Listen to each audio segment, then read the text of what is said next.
Alors une lettre. D'habitude, je ne lis pas les lettres anonymes, mais cette fois-ci, je vais la lire. Ben oui, je vais lire une lettre anonyme. Mais Pourquoi parce vous que êtes pas bien. contre? Oui. Si, parce que vous allez voir pourquoi je vais vous dire. Parce que c'est une lettre anonyme signée. Mais elle est signée d'un faux. C'était de fausses initiales. C'est un docteur JN à Neuilly-sur-Seine qui m'écrit. Alors moi, qu'est-ce que j'ai fait quand j'ai trouvé ça? Parce que j'ai tout de suite ouvert le Minitel, j'ai cherché Neuilly-sur-Seine médecin. Il n'y a pas de docteur JN à Neuilly-sur-Seine, c'est bête. Hein. Bon, il y a plein d'initiales qu'il aurait pu choisir où il y avait 14 médecins qui ont les mêmes initiales, il choisit JN, il n'y a personne. Donc, il est non seulement anonyme, mais en plus il est menteur. Mais la lettre n'en est pas moins intéressante. Cher Monsieur de Beckett, je vous prie d'excuser par avance le caractère anonyme de cette lettre qui fait suite à votre émission d'hier sur Radio Courtoisie.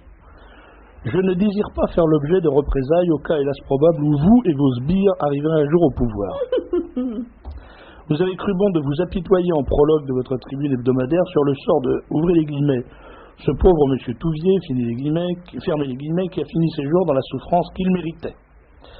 Le fait qu'il ait livré en pâture 7 otages juifs le disculpe puisque vous êtes un antisémite déclaré.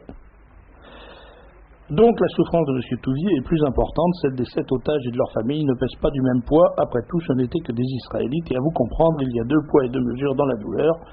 Ça fait des années que je suis pourtant un de vos fidèles auditeurs, encore un masochiste, si forcément, et que je vous trouve beaucoup de talent, un homme de goût quand même, hein. Que je vous trouve beaucoup de talent, mais il ne se passe pas une semaine où vous ne distilliez une allusion, il parle bien français, une allusion venimeuse à l'égard des Juifs dans des termes qui souvent m'ont fait frémir et m'ont blessé, car je me sens autant français que vous, sauf que ma famille, après 45, comptait 17 personnes de moins.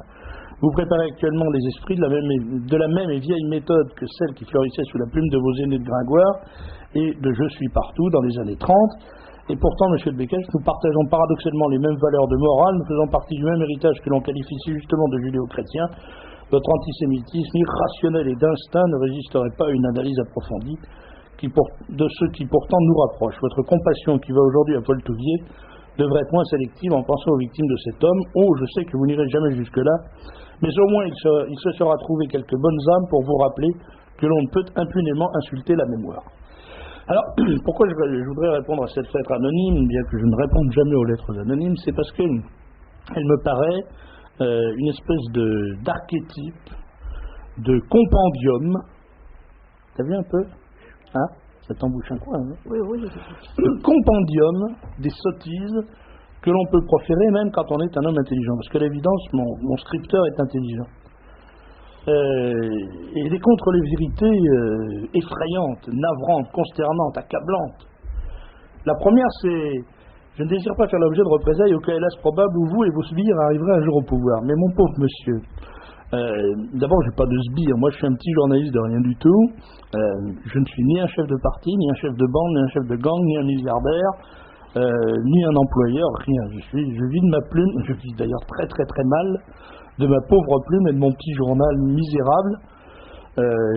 Voilà, bon, ça c'est la première chose. Mais en plus, ça fait quand même très très longtemps que ceux que vous appelez mes sbires n'ont pas attiré l'attention de l'actualité. Pour autant que je sache, par exemple, le libraire qui a été passé à tabac la semaine dernière, ce libraire roumain, qui est encore un métèque, qui avait l'impudence de vendre des livres autorisés dans sa librairie, qui s'appelle la librairie du savoir. C'est pas mes sbires qui lui ont cassé la gueule. Ou alors, en tout cas, je ne les avais pas envoyés personnellement, c'est pas mes sbires à moi qui lui ont cassé la gueule. Monsieur Bousquet, dont on va parler tout à l'heure, c'est pas mes sbires qui l'ont assassiné. Monsieur Kenyé, qui a été défiguré par un jet d'acide sulfurique, c'est pas mes sbires qui ont envoyé le jet d'acide sulfurique.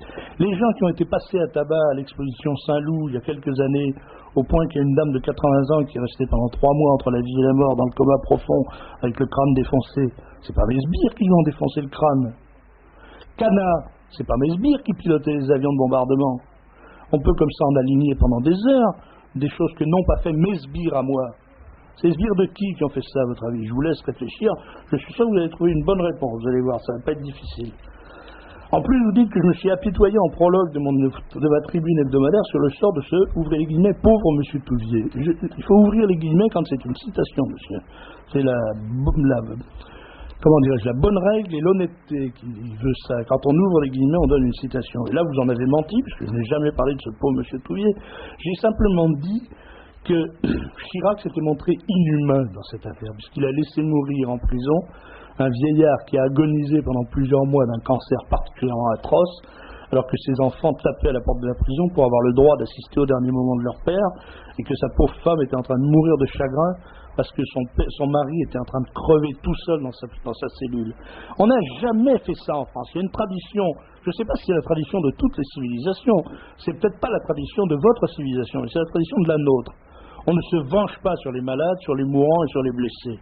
On les soigne et on les traite avec humanité. Nous, on fait ça. Évidemment, tout le monde ne fait pas ça. Les nazis, par exemple, ne faisaient pas ça. Il n'y a pas que les nazis qui le font pas. Il y en a d'autres qui font pas ce genre de choses. Mais nous, dans notre tradition judéo-chrétienne, comme vous dites, en tout cas chrétienne certainement, on n'a jamais fait ce genre de choses depuis qu'on a atteint un degré moyen de civilisation. Par conséquent, ce que j'ai déploré, ce n'est pas que M. Touvier ait été sanctionné par la justice. Moi, j'ai trouvé que les sanctions de justice qui avaient été rendues par M. Touvier étaient parfaitement régulières. Je vous rappelle que ces sanctions de justice, ça a été un non-lieu général et une grâce présidentielle.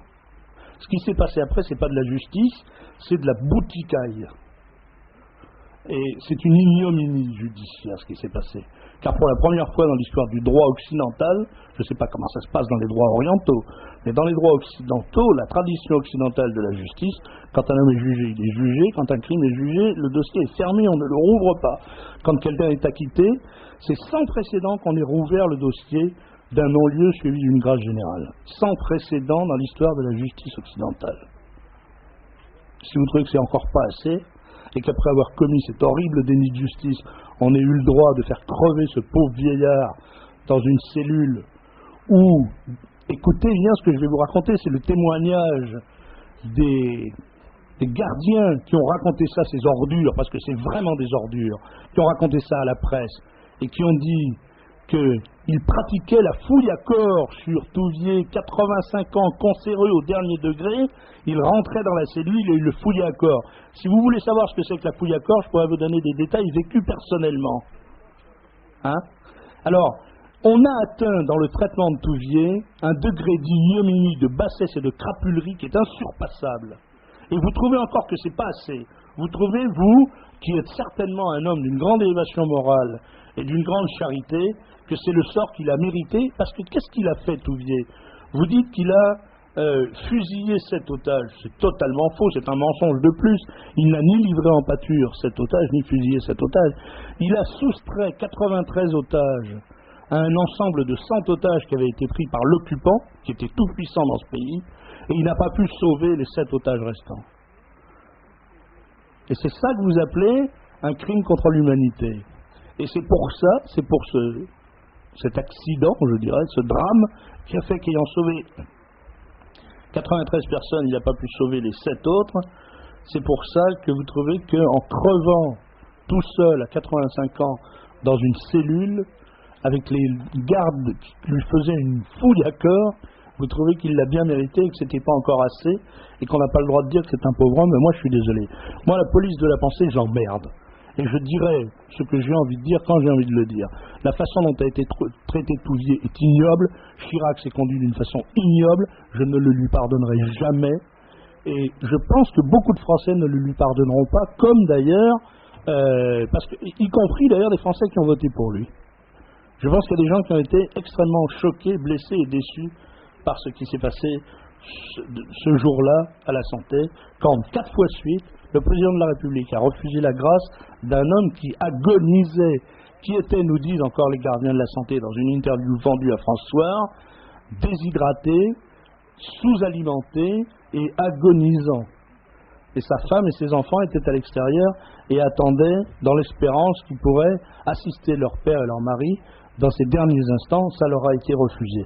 Alors je veux dire, après, quand Chirac reçoit l'assassin Mandela, un tueur terroriste à l'Élysée, et fait chanter à la garde républicaine une chanson nègre, Wassi Bonanza, je ne me sens pas le compatriote de ces gens-là. Je suis blessé jusqu'au fond du cœur par cette attitude de tapette et de lavette. C'est ignoble ce qui a été fait ce soir-là, une fois de plus. Voilà, c'est pour ça que votre leçon de morale judéo-chrétienne, monsieur, je vous dirais bien ce que vous pouvez en faire. En tout cas, vous dites que je suis antisémite, c'est d'une imbécilité formidable. C'est tout le problème. Il y a une vieille loi qui dit, quand on n'aime pas le plafond, c'est la loi, j'appellerais ça la loi Madiran, quand on n'aime pas le plafond de l'opéra, c'est qu'on est antisémite. Vous venez d'en donner une preuve. Ça devient insupportable, cette espèce de terrorisme qui fait que je ne peux pas dire que je n'aime pas Madame Sinclair parce que je serais accusé d'antisémitisme, que je ne peux pas dire que je n'aime pas Madame Veil, que je considère comme une avorteuse parce que ce serait antisémite, que je ne peux pas dire que je n'aime pas la peinture de Chagall parce que je suis antisémite et que je ne peux pas dire que j'aime pas la cuisine de Goldenberg parce que ce serait antisémite. Je commence à en avoir marre de ce terrorisme permanent de l'antisémitisme chaque fois qu'on n'est pas d'accord avec quelqu'un qui appartient à la religion israélite ou à la nation juive. Ça devient insupportable et il va falloir que ça s'arrête parce que je vous garantis qu'un jour ou l'autre, il va y avoir un énorme coup de colère comme c'est déjà arrivé. Ça devient impossible maintenant d'émettre une opinion qui ne soit pas en ligne directe, comment dirais-je, en prosternation constante devant les dictats de la police de la pensée. Alors il y a des lois qui interdisent de dire certaines choses, je me vois contraint d'appliquer ces lois, mais chaque fois que la loi me laissera la liberté de dire quelque chose, je vous garantis que je ne me gênerai pas pour le dire. Et je répète donc que la façon dont on a laissé crever Touvier, quoi qu'il ait fait, et il n'a rien fait qui méritait ça, la façon dont on l'a laissé crever est une ignominie qui déshonore non seulement ceux qui l'ont fait crever comme ça, mais ceux qui ont accepté qu'on le laisse crever comme ça, et ceux qui n'ont pas protesté après qu'on les laissé crever comme ça. Et moi, je préfère garder mon honneur que votre estime. Au revoir, monsieur. Je suis bien désolé de ne pas avoir votre adresse, j'aurais pu vous l'écrire, mais vous voyez, vous m'avez contraint à le dire au micro.